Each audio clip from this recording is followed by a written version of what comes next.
This isn't actually the topic I intended on covering today. I've been working on a follow-up to the ESA E3 leaks, which turns out run a lot deeper than what was first advertised. Basically, the ESA, which is essentially an organization including some of the worst publishers in the entire industry, accidentally published a spreadsheet with the private information of over 2,000 attendees, and their response was something along the lines of, in over 20 years, this is the only time we have ever had a problem like this. Are you sure about that? Turns out they had a similar problem in 2018 where data was accidentally made public, and they also had issues in 2004 and 2006 where attendee private information was found online. But even with all that considered, the mainstream media is blaming Sophia Narwitz for being negligent in her coverage of the event after she reached out to the ESA and other journalists, waited for the page in question to return a 404 error, and then simply discussed the findings, because somehow they think it's also her fault. I don't know. It's a whole convoluted mess. But anyways, that's not the topic for today because there is another pressing subject which seems like it is unfortunately here to stay and may end up having far-reaching ramifications for the space.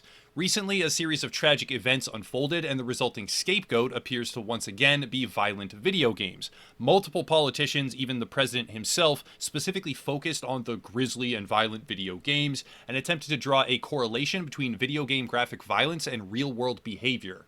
I won't rehash old material here, but the link simply isn't there. I'll link the previous video that I've released on the subject down below because the focus of that segment was analyzing actual studies and summarizing the conclusions. There is no proven link between violent video game subject matter and real-world criminal behavior. On the contrary, in the wake of popular game releases, crime stats actually go down, and there is a larger than statistically normal separation between the number of criminals perpetrating acts of mass violence who do and do not play video games, which indicates precisely the opposite of what these politicians claim. However, as many will undoubtedly be aware, the connection between what is true and what is said to be true is often completely arbitrary. The claim that violent video games have a hand in recent tragedy, despite the fact that it is completely erroneous, is now being acted upon. First up is an example from ESPN. In the wake of this newfound animosity towards a fictional culprit of violence instigation, ESPN has decided to cancel a showing of the Apex Legends Invitational.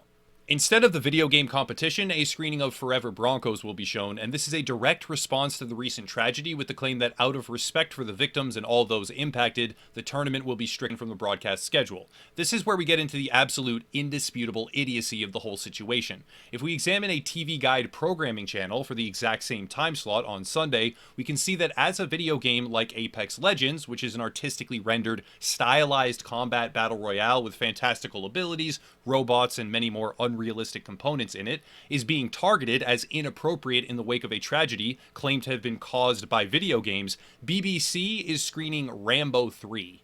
Rambo 3 glorifies violence more than Apex Legends ever has and likely ever will. The truth is that cinema and media in general depict more gruesome violence than video games on average by a massive margin, but the scapegoat narrative is that video games are causing violence, and ignorant, inadequate, and uneducated corporate officials are either believing or purposefully allowing this narrative to persist.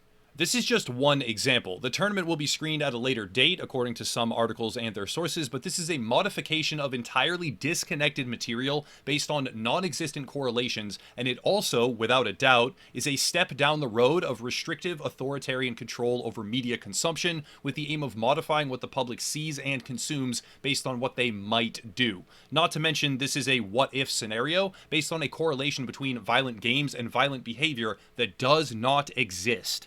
Even if we fully embrace the position that this is out of respect for those affected by the tragedy, we are then assuming that people might legitimately be getting offended over an Apex Legends tournament being aired on TV, because Apex Legends has science fiction-based, artistically stylized violence, and a tragedy just happened. So that violence must be removed because people might be so sensitive that Apex Legends offends them.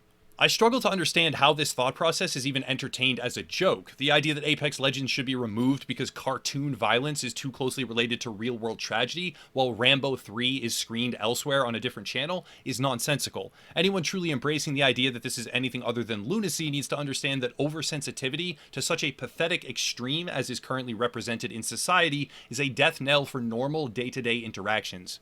The ideology required to cater to such individuals contains an internal set of contradictions so complex anyone who embraces them is literally in a state of constant hypocrisy.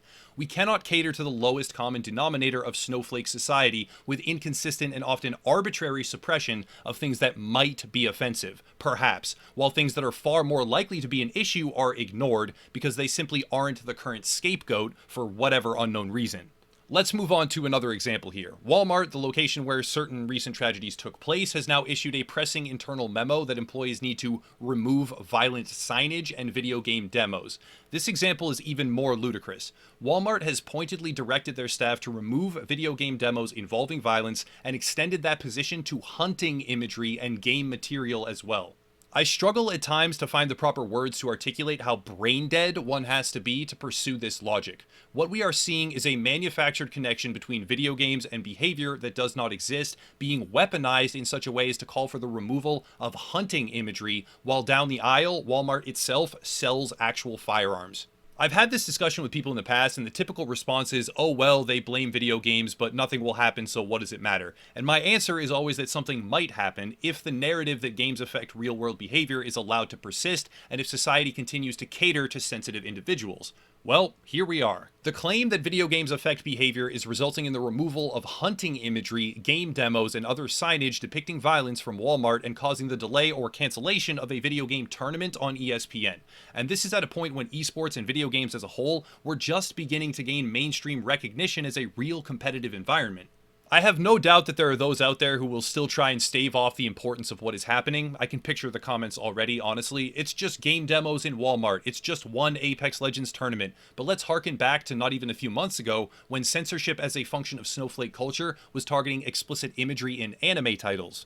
The response was often, haha, who cares, whatever, it doesn't affect me, but those that could sense what was coming tried desperately to communicate that when you allow a degradation to proceed based on pathetic, overly sensitive individuals who might be offended and want to modify the entire world around them to prevent that possibility, you ensure that the effects of that degradation will continue to expand well beyond the simple issues that first appear as a symptom.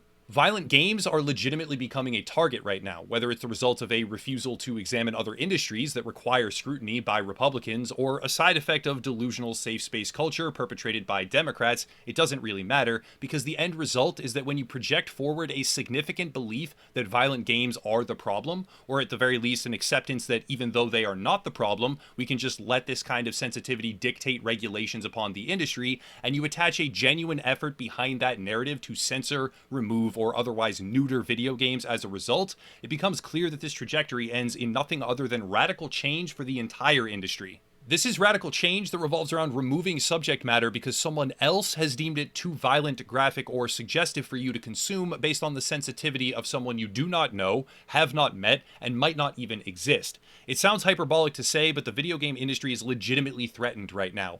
Waving aside regulation of loot boxes or microtransactions or intervention on the subject of monetization, which is a double-edged sword, but at least has a basis in reality, the targeted removal of violence because politicians decided it's an easy target is a spiderweb of detrimental connections that shows just how far we have strayed from reason and logic. I'm not going to propose that the real problem is X or Y or Z. I can't tell you what is the reason why these tragedies keep happening, and I won't pretend to know a solution to help stop them like oh so many Twitter warriors do, but I can definitively and without a doubt say that it is not a result of video games, and targeting the games industry will not have any positive effect on the issue. It will merely damage the hobby and activity that millions of people love. Society cannot be modified so that every single person feels comfortable all the time. It isn't possible, and trying to do it might seem noble on a surface level, but in reality it is just a convoluted set of contradictions that result in levels of confusion so acute they supersede the ability for a group of people to even function normally. Just look at the Democratic Socialist Convention that recently happened. This group of people, so intent on catering to everyone's subjective sense of personal comfort, could not even get through basic votes. There were constant interruptions with points of personal privilege as they waved their fingers in the air because apparently clapping is too hostile, and everyone needs to feel safe all the time. There were different rooms set up with no sound, and they had to somehow communicate back and forth to those rooms because some people didn't want to be in a room with sound and just wanted to watch. I'm not talking about hearing disabilities here. I'm talking about self-professed sensitivity to sound, but instead of just throwing subtitles on a screen and having everyone grouped up for the sake of utility, they created separate areas. On top of that, since everyone was just allowed to walk up to a mic at any point and yell "point of personal privilege" before saying some overly sensitive thing, they were stuck in a cycle constantly of one person always complaining or not understanding or being offended. They couldn't go anywhere. For the group to thrive and for society as a whole to maintain order and progress forward, sometimes the personal comfort of an individual, when that personal comfort is a simplistic preference that has nothing to do with their meaningful day-to-day life, must be ignored. Walmart removing hunting imagery and violent game demos because of a non-existent connection between that imagery and behavior negatively impacts a vast number of people. What is realistically more important here? A few people being offended because they see imagery they don't like, or millions losing access to something that they want, prefer, and desire? It's obviously a hypothetical, but that's the trajectory that we are on.